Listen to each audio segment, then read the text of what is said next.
Hey everyone, it's Gary Cassidy here from Sportskeeda. You know my name begins with a G, but today I'm joined by an actual G. You can see what he's got in his hand there. He's got a cup of something, but he's a certified G. He's a bona fide stud. He's the realest guy in the room, despite the fact we're in different rooms. He's the realest guy in this online room. It's former, and we'll mention that word in a bit, former WWE Cruiserweight champion, but we'll get into that. It's Enzo Amore, but now going by the name Enzo. How's it going today, man? Hey, man. First of all, you know, my first question, I think you know what it's going to be, do you? I think I might. It's not going to be how you doing. It's going to be, are you related to a guy named Colin Cassidy, any chance? I am not, No? but that was a question I was going to ask a little bit later. Let's start with that I know one. a guy named Colin Cassidy. Yeah. I know him real well. Let's start with that one. Are you guys still in touch? And if so, how's he doing? Oh, man, he's in the best shape of his life, bro. I saw, you know, he was FaceTiming with him. You know, he was in the mirror for sure, showing me what he's been doing. You know, we have that type of relationship, but at the same time, you know what I mean? I'm like, come on, bro, take it easy, dude. Like, I believe you. You know what I mean? I know you're putting the work in. I'm proud of you, buddy. I'm proud of you. So, Lord only knows what the future holds, if her palms are sweaty or if her hands are strong, brother. So I couldn't tell you what the future holds. I just know that, you know, I'm blessed right now to have a family that overcame COVID-19. My mother, my sister, my brother-in-law, my father, and it was real, man. And it's, you know, I was there every step of the way. And one of the things about me is I just said, man, f this, I'm in the house. I don't care. If they got COVID-19, like, you know, it's a really touchy subject, but in this area, you know, these nursing homes had a lot of deaths, and people were stuck in their nursing homes, and their children weren't allowed to come see them. And to me, I said, man, I'm going to be by my mother and father's bedside no matter what. You know, my dad's got diabetes, and he's in his 60s now, and he will be. And you know, so it's just one of those things where I saw the effects of it. I know it was real, but you know what? They all kicked it. It was crazy because my little goddaughter is 6 years old, right? Yeah. She's sitting in the living room, bro. She farts, dude. I smell the COVID-19 instantly out of her. Done with it. Done with it. Girl kicked the shit. Bang, bang, bang. Hit it with a 1-2 punch. That 6-year-old had COVID-19 for about an hour and a half, dude. And for me, I mean, I got the immune system. I mean, I was in there sweating on guys like Jinder Mahal and Rusev and, you know, Luke Gallows. You know what I mean? I couldn't get HIV if I wanted to, boy. You know what I mean? I love how you've ran through it. I had about 3 questions and you've answered all of them in that one statement. That is absolutely brilliant. But you mentioned that they're COVID. You actually, you know, everyone knows you for your wrestling. A lot of people should know you for your music. You recently brought out a song called COVID. Why was that just a response to everything that's going on in the world right now? Yeah, man. You know, that was a song that I had written because I was in my parents' house, man. I was listening to my parents cough their brains out every day and wondering if they were going to make it through this thing, petrified because of what, you know, the media is telling us all day, every day about this thing.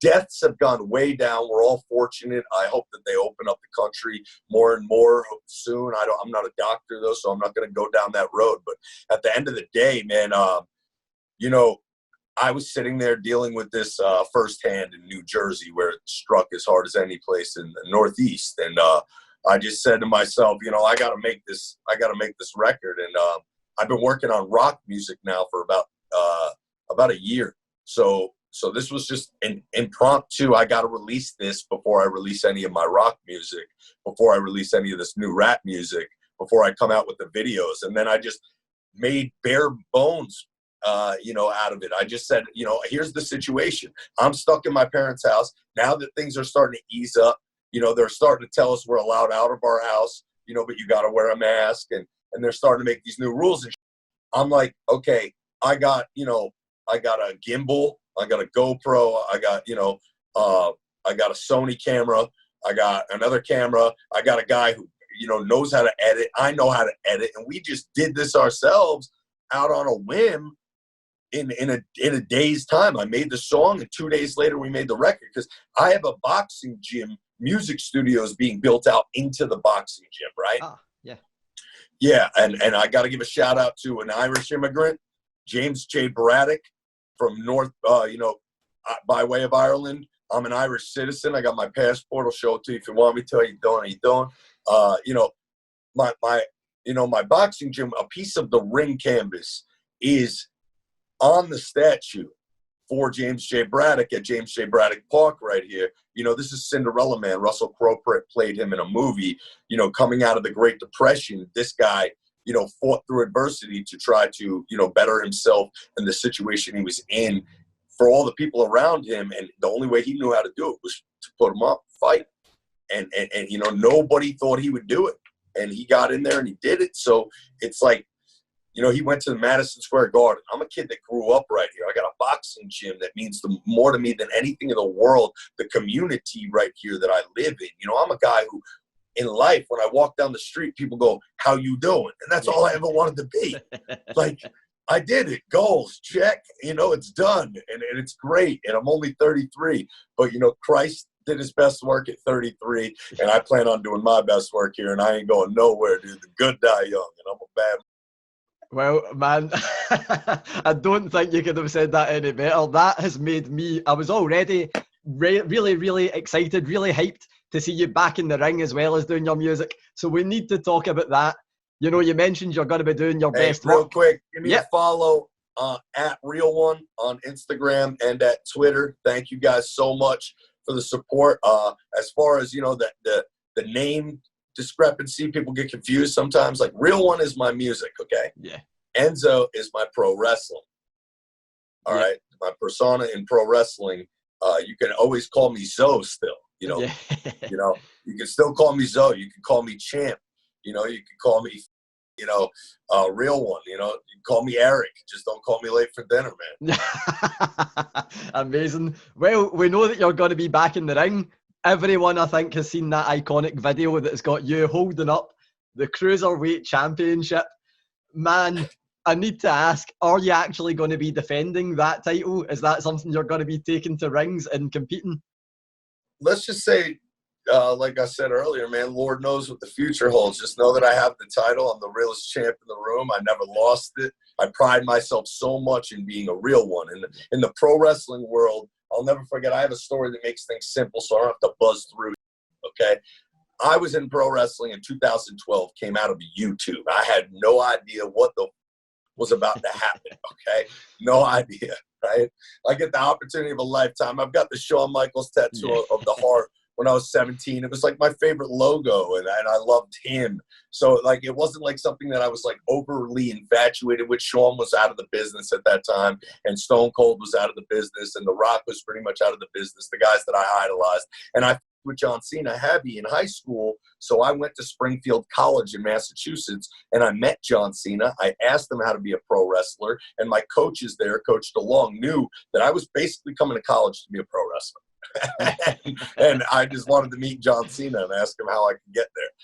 Well, P.S., I get kicked out of that school, and I end up in the WWE sometime after that. Now I graduate college, play all 4 years of football, woke up at 5:30 in the morning for those practices, committed myself, wrote for the school newspaper, and got a degree in writing from Salisbury University. I was on the cover of their alumni magazine. I'm a proud Seagull. So anyway, man, opportunity of a lifetime in pro wrestling. I have no idea, how this all happens to me. I like a divinity, Triple H calls Joe DeFranco my strength coach, like a guy who'd been training me since I was 14. I'm 24 now. And he calls him up because he sees the type of training that we are doing. And these are real athletes. And I'm training with NFL guys across the board. I was a good high school football player, but, college, I started all my college career, but I'm not going to the NFL. Everybody knows that, and I know that. You know what I'm saying? So the next thing that I wanted to do was be a pro wrestler. And how do you do that? I had no idea. I didn't even know what the indies were. I didn't even understand. I always thought that pro wrestling was tough enough. Like, oh, you got to wait for the next Tough Enough to come out, and then we'll send a video out, and we'll definitely get in. You know what I mean? Man. Like, I didn't understand. I didn't even know what it was. I was in college playing football, writing for the newspaper, just busy, getting busy. And then you graduate from college and you're like, how do you even become a pro wrestler? And boom, it just lands in your lap. Insane. So, like, they'll make a movie about my life one day and it'll be unreal. I can't wait to see who plays me. Oh, so, man. You know what I'm saying? Good luck, because the mocap people at the WWE for 2K had to get they told me the hardest thing in the video game was none of the wrestling moves. It was just to get me to do my movement in my entrance, and they needed me to come do the mocap for just that. No wrestling moves. So, like, good luck. So here's the thing. So I realized in 2012, as I come back around to the story, in 2012 or 13, I'm in a car driving with a bunch of men, and I'm not going to name names, okay? I'm just in the car, and they're all talking about people. Everybody in the car, which I quickly realized was the culture of pro wrestling. Yeah. And I grew up in a neighborhood that if you talked about another man, everybody went and told them, and then you circled up and you watched them fight. Facts. Big facts. I ain't lying. So I never talked shit about another man unless we were just getting ready to fight. Always. Never. Men didn't, where I grew up, men didn't talk. It was all love. Everybody in my town was the funniest you ever met. You had to compete. Every day was a competition of who was funnier. You know what I'm saying? And then people scrapped. You know what I mean? And there was no phones to record it. And I'm the last generation of an era of kids that grew up where there was no phones. So you got your kick, you walked the home, you lived to fight another day. You know, he was an older kid. He was going to kick your ass off here, and you had to deal with it. What are you going to do with it? You know what I mean? One day you get them back, you hit puberty, a couple of hairs springing your balls, and you're throwing haymakers and you know. But times were different. So I quickly realized in 2012 and 13 that wrestling was built on the backbone of talking, politicking behind the stage, right? So I can never, ever begin to thank wrestling fans enough. Bro, I'm sorry, man, but I got an OnlyFans wrestling school, right? Yeah. That just launched. It's in the link in my bio on my Instagram, okay? And I tell these young kids that just started to gather because they had no place to go. They wanted to talk about the business. They wanted to eat, breathe, sleep pro wrestling. And I am passionate about pro wrestling. And Brian Pillman Jr. was just coming to eat, breathe, sleep the business and stay on my couch for a couple weeks and just get mentored and talk about the biz and just get in the ring, because I have a boxing ring and we could at least get on knee pads and roll around, move around. You can take a headlock takeover in there. You're just not hitting the ropes. Yeah. So next thing I know, a kid DMs me that I met at an indie show, Casey Navarro.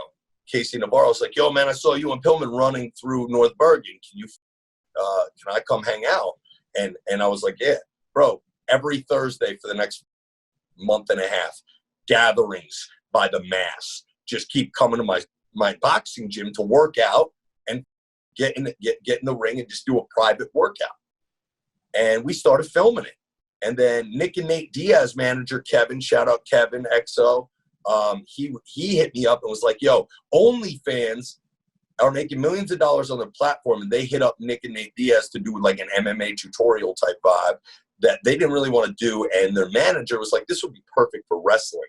So he called me up and he's like, hey, man, you know, the money is directly to you. Like, this is a bare bones entertainment. You can put up anything you want. Anybody who's an artist or star in any form of entertainment, it doesn't need to be pornography or girls who are making millions of dollars who are just showing their, you know, they got an Instagram account that only shows them in a, in a bathing suit. But if you want to see their butt, go on OnlyFans. You know what I mean? And people are making millions of dollars.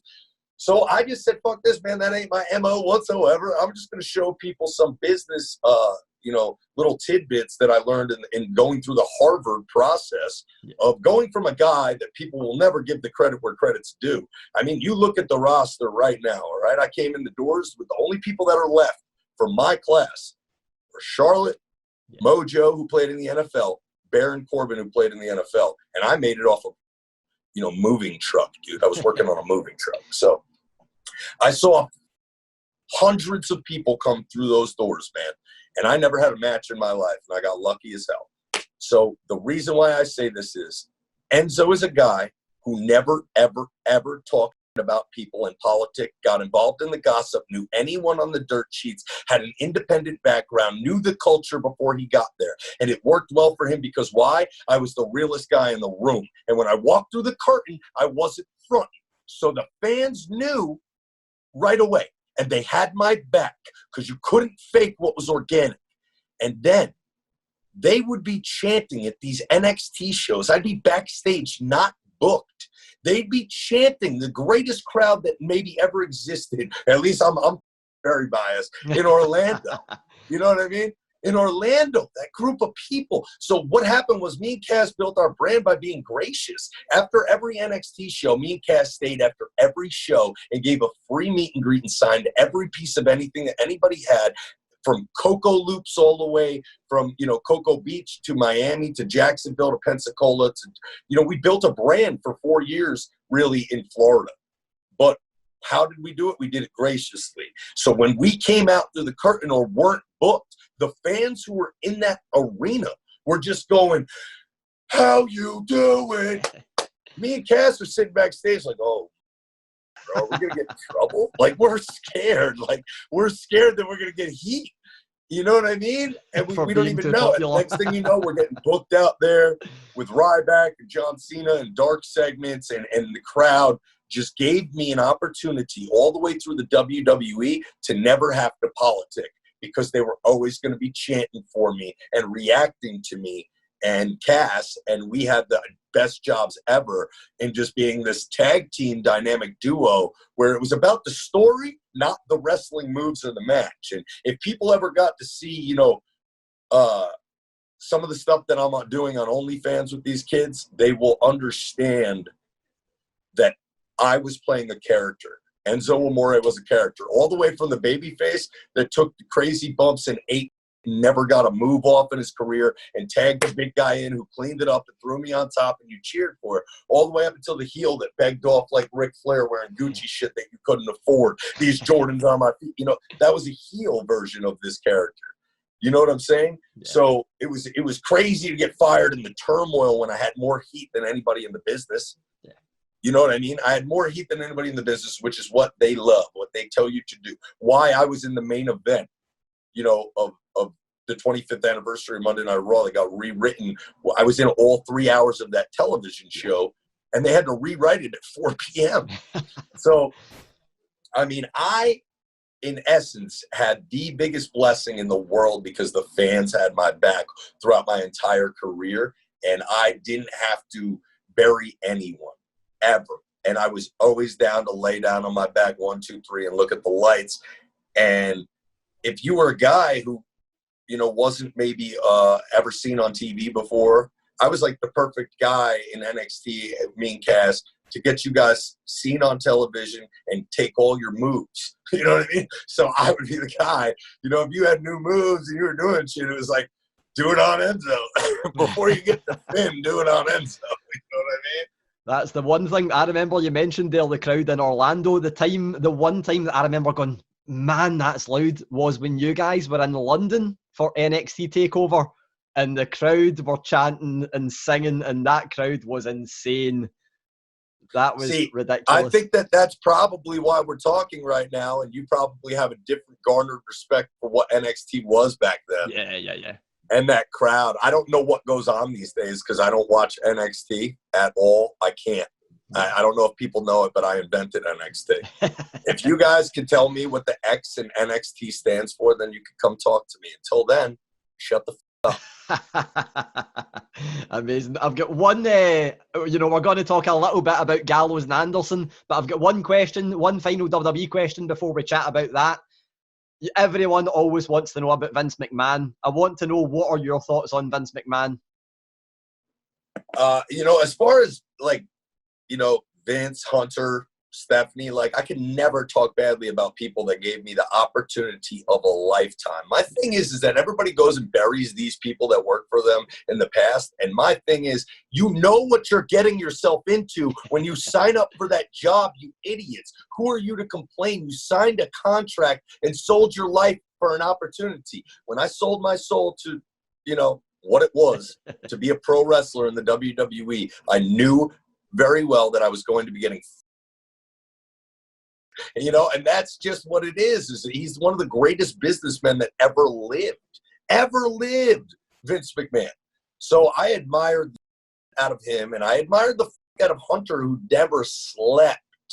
Yeah. Because Hunter, to me, it felt like he was going to put the same amount of work in that it would probably take to garner the respect of a Vince McMahon. You know what I mean? And so, yeah, he's probably proved himself tenfold in that regard as far as the work ethic. And I know Stephanie's a beast too, you know, as far as work ethic goes. So I can't say anything, but I have admiration for their work ethic and their business acumen. And as far as like personal and, you know, stuff, like that's business. I don't let things get personal. If I let things get personal, I would drive myself crazy. When I was there, like, yeah. Like, and then after, and then the afterlife of the WWE, like people just don't realize how blessed some of us are. Yeah. Like I just went to Gallows and Anderson's house, saw a bunch of guys that are no longer with the company that I have not seen in forever because they were with the company and they're busy and I'm not going to bother guys and I'm on my own and, you know, so I talk to him, I keep tabs on guys, but I haven't seen them in forever. So just to get with the likes of those names that have been mentioned, I don't want to give anything away or what's up with that pay-per-view, but wow, what a time we had. Like a gathering of the brothers. And to me, it's all that for the better because Gallows is doing so great. He's so happy. He's married with a beautiful lot of land with a wrestling ring on that property. And like, you know, just like he just couldn't be happier.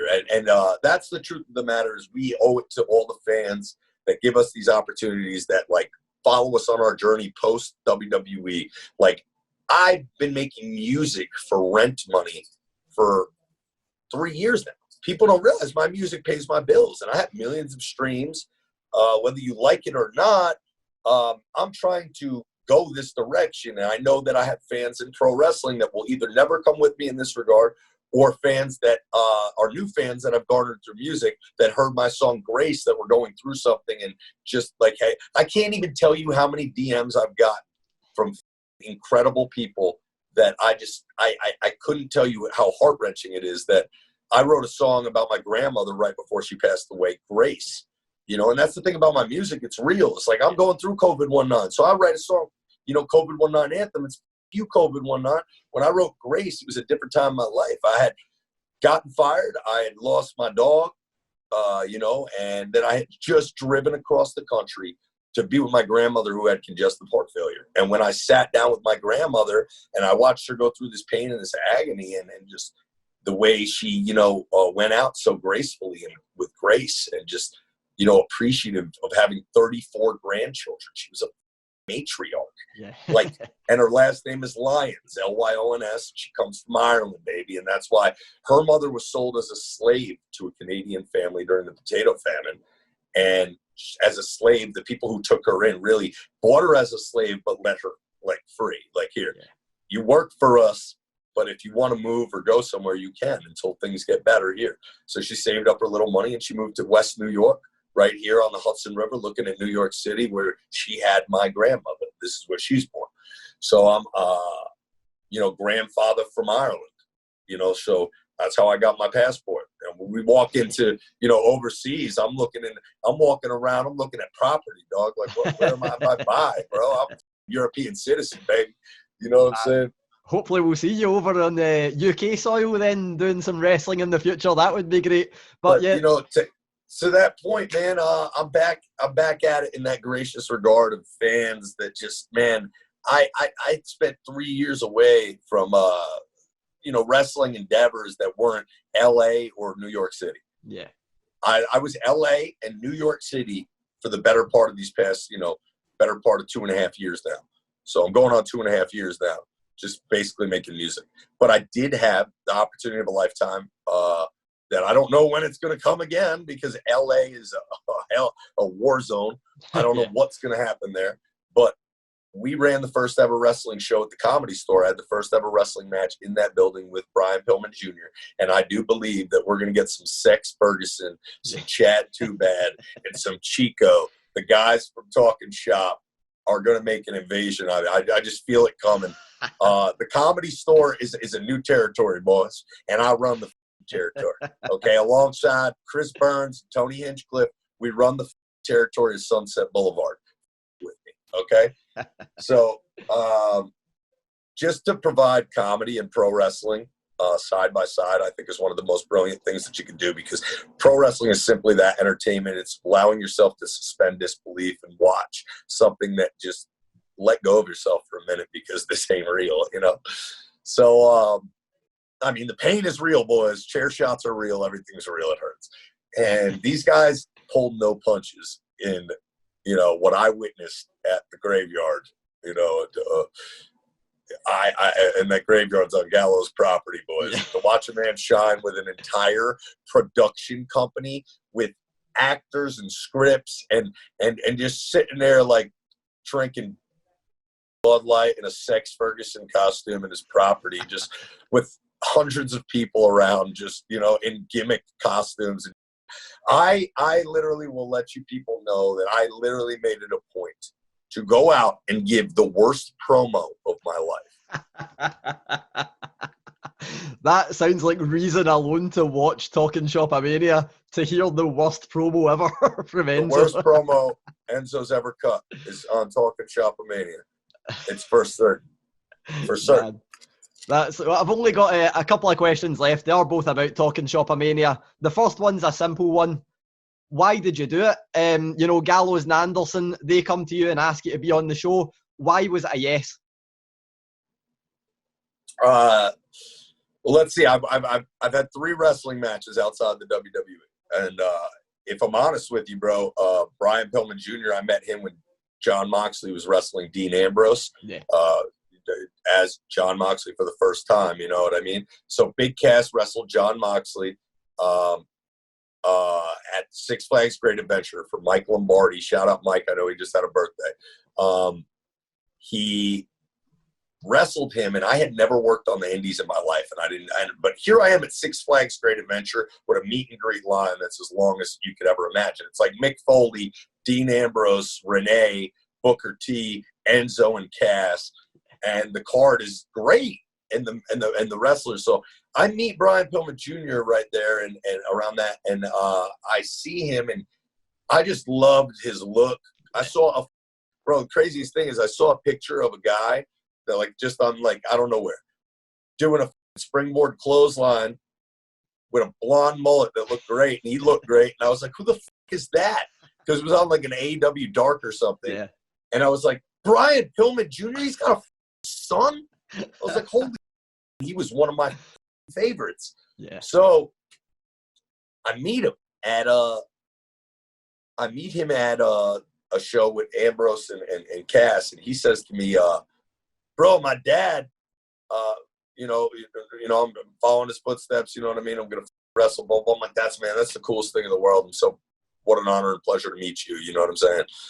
And then he says to me, the coolest thing I've heard in my entire life, maybe, besides Karl Malone and his son KJ, listen to Phoenix and lift weights. I mean, that was pretty cool. Yeah. All right, NBA, Karl Malone, shout out Karl Malone. Karl Malone! So either way, Pillman says to me that he was talking to Stone Cold, Steve Austin, who was friends with his father and he has a relationship with, and he asked him for advice, and he said, well, hell, son, learn how to work the stick like Enzo. I was like, bro, that's the highest compliment I've ever been paid. I got to wrestle with you, right? So I said, but stick, man. Stone Cold's selling me short. I'm going to have a wrestling match with you, and I'm not going to cut a promo. I'm going to have no entrance music, and I'm going to work on the fly with you at the open part of it. We'll get to a cutoff, and then we'll get to a finish, but I'll put some steam on you in the heat, and I'll put a heat on you, even though the crowd was, for the both of us. Yeah. But for the first, 2 minutes of the match, I just put a foot in the rope, and you heard, how you doing, Brian Pillman, or whatever it was, back and forth. And, he had never felt something like that yet. And that was the best lesson that I could teach him was, when he was ready to lock up, was me backing off and putting a foot in the ropes. Yeah. So, opportunity of a lifetime to get in the kid at that stature of his career, because I know he's going to be great. I know he's the future of the business, and I pride myself with the opportunity to get back in a ring at the Mid-Hudson Civic Center and be on a card with Jerry Lawler, David Arquette, the Lucha Bros, Darby Allin, Big Cass. There was just a lot of guys, and my last wrestling match I'd ever had in my life was at the Mid-Hudson Civic Center on the 205 Live Tour. Yeah. So when Mike Lombardi tells me that he's running the Mid-Hudson Civic Center, I was like, I got to work on that card, and I'm going to work Pillman Jr. And so he got Pillman Jr. booked against me on that card by my request. We got to rock it. We had a great match, and then I got Pillman booked on my show at the Comedy Store in the first wrestling match ever at that show. And then I wrestled him again for the Prince of Qatar, and then shout out Ali, out there in Qatar. I got in contact. Rey Mysterio vouched for my man Ali and was like, "Yeah, dude, do the show. It's incredible. You're gonna have an incredible experience." And so I told Ali, I said, I come under one condition: you book Brian Pillman Jr. against me. And he said, "All right, fine." So I brought my dancing partner to Qatar, and then. This past week at Gallows and Anderson's house, I got Brian Pillman booked again.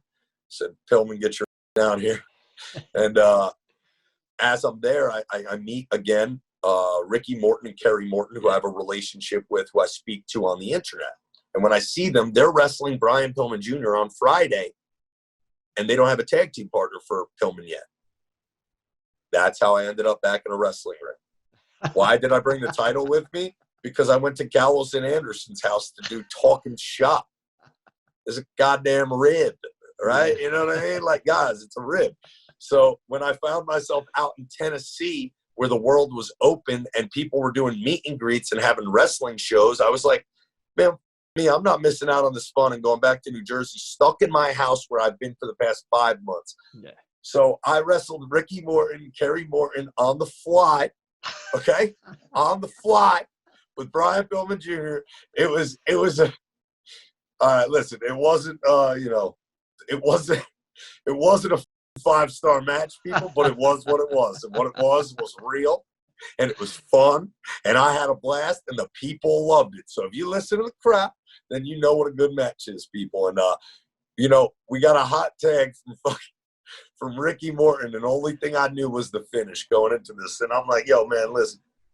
We get this hot tag from Ricky Morton, just bump and feed for him, Pillman, all right? Kerry, you go up top and hit the rocket launcher on me. You get me down however you want, you know what I mean? So Ricky shoots me a DDT, and I just laid down for the next 3-4 minutes while they ran a little spizot. And because Pillman, has a feud with Kerry going on out there, okay, in these Smoky Mountains. And this is real. And these got dirty at the end of this match. But me, I'm fair game out here, right? So, I laid down and I got beat, man. Fair game. Kerry Morton and Ricky Morton. It took 2 Mortons to pin me. Make no mistake about it. I wouldn't call it a legal pin by any means. Both on top. The line to it, I think. But, yeah, the way to Ricky and Kerry held me down. But, the way I thought about it was, the Midnight Express, the Rock and Roll Express, they use the rocket launcher a bunch all over the place. Yeah. And what better way for Enzo to come into the Smoky Mountains than to tag team with Brian Pillman Jr. in a RV resort, right? With Ricky Morton. I did the match for free. I didn't charge the promoter a goddamn dime. I was like, man, this is for me, okay? Like, you, bro. Like, as great of a guy as he is, and I love the guy, I was just like, man, pro wrestling fans are fans no matter where you are, okay? And I've wrestled in these little tiny armories and built a name for myself with Big Cass on what was an independent show that we didn't make $1 off of besides our weekly $600 a week, $1,000 a week, whatever you got at that time. So dude, I ran out of T-shirts on this thing. I brought a bucket of T-shirts to sell. Dude, I was out immediately on Friday. It was crazy. So I was like, bro, Gallows, Carl Anderson's Carney, been trying to tell me how much money I've been leaving on the table for 3 years by not wrestling on the indies. You know what I'm saying? And I know I've been leaving money on the table, but people have to know, for me, this has never been about the money. Like, I was a kid that lived my dream. Once I wrestled the Hardy Boys at WrestleMania for tag titles, me and Cass literally, dude, forget it. The next day, we were like, hey, what do you want to do? Like, bro, it's like, you know what I'm saying? Like, just, you know, and then when I went on to win a title and got to walk out the doors with it, I mean, forget it. So I've achieved all the things I wanted to in wrestling. Now it's time for me to give back to the business in any way that I can. So I find that getting in the ring with guys for free at my gym, getting in the ring for free on an independent show against Ricky Morton, you know, with the fan love that, you know, covers gas and covers, you know, these guys fly me in, but I'm gonna, you know, pay for everything else along the way. So people that buy my T-shirts, you know, buy my 8x10s and, you know, all the Cameo requests I got. I mean, I made thousands of dollars on Cameo. These wrestling fans are keeping me alive, and I can't thank them enough. It's insane. So I haven't been down to the Smoky Mountains in forever. I get in the ring, and, dude, I met this kid, Dylan McQueen. Bro, he's got dude, Dylan McQueen, right? He's gay. I don't think he minds me saying that, right? But, bro, brother is going to be great, okay?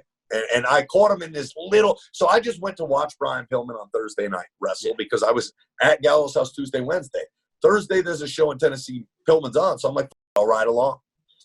I go, and, bro, all these wrestling, you know, kids that meet me and ask me for, you know, a little tidbit, blah, blah, blah. I watched all their matches, and we videotaped it all on OnlyFans for me to sit there and talk and break down what they were doing, and they gave me permission to do so, and they were graciously, you know, asking me for feedback. So that's going to be on OnlyFans. And my match against Ricky Morton and Kerry Morton that we called on the fly, that you're going to be able to tell that I'm in there talking about. At one point, Kerry was just firing back on me, and I was like, stay down, shoot. Bro, oh, man, he's going to be great. Kerry Morton's going to be unbelievable. Brian Pillman Jr. is going to be unbelievable. I think they're the future of the business. I'm not saying that I don't have a great future in the business, because Jericho's having the best run he's ever had in his life at 49. I'm 33, dude, and I'm focused on my music right now. COVID-19 Anthem's out. I got some other rock and roll coming. I got my own territory with Tony Hinchcliffe and Chris Burns at the Comedy Store in L.A. We'll continue to run those shows. I do believe Talking Shit are going to be invading that. You know what I mean? And we'll see what kind of things the future holds for me in pro wrestling tonight. You know, I think quarantine pandemic allowed everybody an opportunity to sit down. I didn't expect to have Brian Pillman on my couch. I didn't expect for all these wrestlers to start showing up at my boxing gym. I didn't expect to get a call from Gallows to do Talk and Chop Mania. I didn't expect to see Ricky Morton when I was there wrestling Brian Pillman on that Friday night with his son Kerry. So I didn't expect to be able to hand over the rocket launcher in the Smoky Mountain territory. You know, Kerry Morton's going to be talking for the next 3 years out there about how he whooped NZo's. I mean, what are we talking about? So I'm going to make my way back out to West Virginia on August 7th, 8th, I believe it is. I met all these people out there at Gallows' show, right? I've never worked the indies, and I do autograph signings here and there at like sneaker stores, and you know, and I make appearances, you know, at the Comedy Store. So I'm just like, man, you never know when it's time, but I know one thing is that Ricky Morton ain't going to be wrestling forever. And as long as he is, I recommend that any pro wrestler that's out there that wants to, you know, wrestle Ricky Morton, just to scratch it off their bucket list, because that's the type of vibes I'm into. Like, that's my vibe. Like, I'll wrestle Brian Pillman Jr. at the Mid-Hudson Civic Center on an NEW pay-per-view. I'll wrestle in Qatar and for the Prince in this giant place that I've never been, to culture myself, to see the world a bit. I'll wrestle in the Comedy Store, run my own show. I'll go do shots with Gallows and Anderson. I'd wrestle Gallows and Anderson in a bingo hall. I don't give a like, these are my homies. Like, so it's just the opportunity's got to be right. When we're talking about money, it's like you couldn't put a price on what it is that I know I can do. You know what I mean? So it's tough to negotiate with a promoter. I'm not going to have those conversations necessarily, that's not for me to say, you know what I'm saying? Because it's an iffy business. And when fans come out to see me, you know what I mean? Like, I didn't expect to see anybody in the Smoky Mountains. You know, they had to stop selling tickets because I was showing up on 2 days' notice, and they had social distance seating, and they couldn't fit everybody in the building. So it's like, what the I didn't know that was going to happen to me when I'm in Ringgold, Georgia, and Smoky Mountain, Tennessee. I'm from Jersey, bro. You know what I'm saying? Like, I traveled in the WWE. I didn't know that the indie fans are, a lot of the carryovers, but I should have been knowing that, because when I showed up to Ring of Honor in New Japan, everybody was chanting "You Enzo," so they knew who the hell I was. I knew they would, though. I know. That WWE TV is real. It's like funny when you talk to old brothers like Gallows and be like, "You gotta get some TV time under your belt, brother. Man. Go hit the indies and fucking sell Sin Cara masks." You know what I mean? Definitely, man. Well, I've got one final question, but that was absolutely brilliant.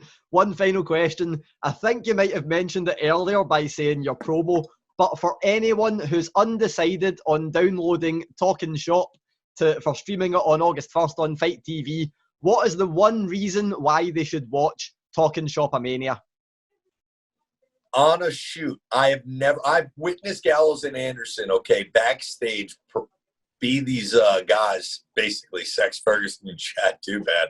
Basically, like, what Talking Shop is what popped all the boys. Like, these are the two maybe most over brothers in the locker room, along with a few heads that just people wanted to have around.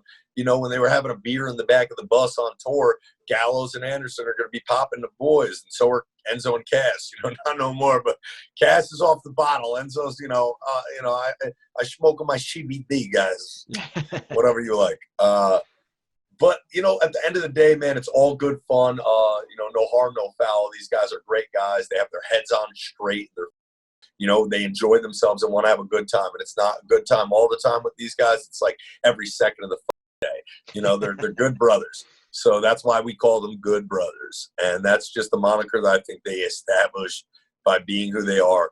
And in a moment's time, I witnessed the culmination of a life's work, as far as all the screw jobs, all the bookings, all the shows, all the brother talk, all the brothering in the back of the buses, all the matches that you had to work, all the you had to do that you didn't want to do, all the funniness that's involved. There's a lightheartedness to these guys that, they take the into the stick in wrestling as much as anybody, and they make the best of it. So that's what this is. And I watched a guy, and I'll just say there's a flesh-colored sticking out of a mound of dirt with pyrotechnics like you couldn't believe, And there's a man watching in some red, white, and blue spandex that are unbelievable, that has a eating grin from ear to ear, because on his very property he has a production team, and in his own main event that he booked himself in like an actor, he's putting over in a yard match, man. A yard match. That's the main event of his own pay-per-view on his own property that he booked himself on his own show. He is a brilliant man, people. It is hilarious. I've never heard Chad more on fire. And I'm talking about the back and forth when these guys are throwing fists. Yeah. Eat a like, just, you have to see it to believe it. I definitely make a couple cameos here. So it's a good time. I hope people take the time to meet Enzo, and Eric. Both people. Real One is I own Real One Entertainment. Real One is my brand. Enzo is the wrestler. Eric writes all the music. I'm in all the writing creds. So, all the people that can relate to Grace, that send me messages when they're going through something, that never watched wrestling before, and say, hey, man, I never heard of you before, but, I got to tell you, this song struck a chord with me. That, to me, is the crowning achievement in writing. As much as my name is Enzo Amore, SAWFT, cool, we made a lot of money on that writing. Like, to me, it's about the feelings that were that I'm creating, because those emotions will fill a room, that will fill an arena eventually. I still believe in myself wholeheartedly with the music. I'll never stop making music. And I have a music studio being built so that I'm not the only one making music in my life, and I'm surrounded by it, along with boxers, men that don't lie in a boxing gym. You know, we ain't telling no lies. So we just keep it real. I want to keep it 100. You know, plenty of workout footage, wrestling footage, promos, rap stuff, music stuff, exclusive behind the scenes. I'll have available on my OnlyFans. We got another music video coming out and some big things in the works at State of Fitness Boxing Club on 73rd Street in North Bergen, New Jersey. When gyms open back up, I am readily available. I am an accessible human. I became the most accessible wrestler in the world. You see me, you say, how you doing? I will stop and talk to you. And that is how I know everything, because I talk to everybody. Yeah. Well, it's been an absolute pleasure. Enzo, Eric, no matter what persona you're talking to, it has been a pleasure for me to chat with you. And everyone, if you're not already checking out Real One on Twitter and Instagram, I believe that's the handle, go check him out, because I know we're going to be seeing a lot more. YouTube, all right? I just created a YouTube, and only dropped a few music videos on it, okay? But I got graciously a lot of views on Grace, so I'm asking that you give me some support on COVID-19 Anthem. Share it. I think everyone can agree when they just scream, you, COVID-19. You know what I'm saying? We're all in agreement on that. So, man, if I got to say anything, it's, I will continue to be a part of wrestling in some way, form, or fashion. You'll never know when you'll see me pop up. I love to keep people on their toes. Just remember when I'm working to respect it. If you want to boo me, bring it louder. Boo me louder. Enzo works louder. If you want to cheer for me, man. Just, that's all I want is the reaction, baby. That's what I'm in it for. So, we'll learn how to elicit a reaction on You Can't Teach That Ink, the school on how to get over. Because as I was given advice by Stone Cold told Brian Pillman, learn how to work the stick like Enzo. Stone Cold gave me the best advice he ever told me the day before I debuted on TV. He looked at me and he said, there's only one rule. Get over. Excellent, man. Thank you so much.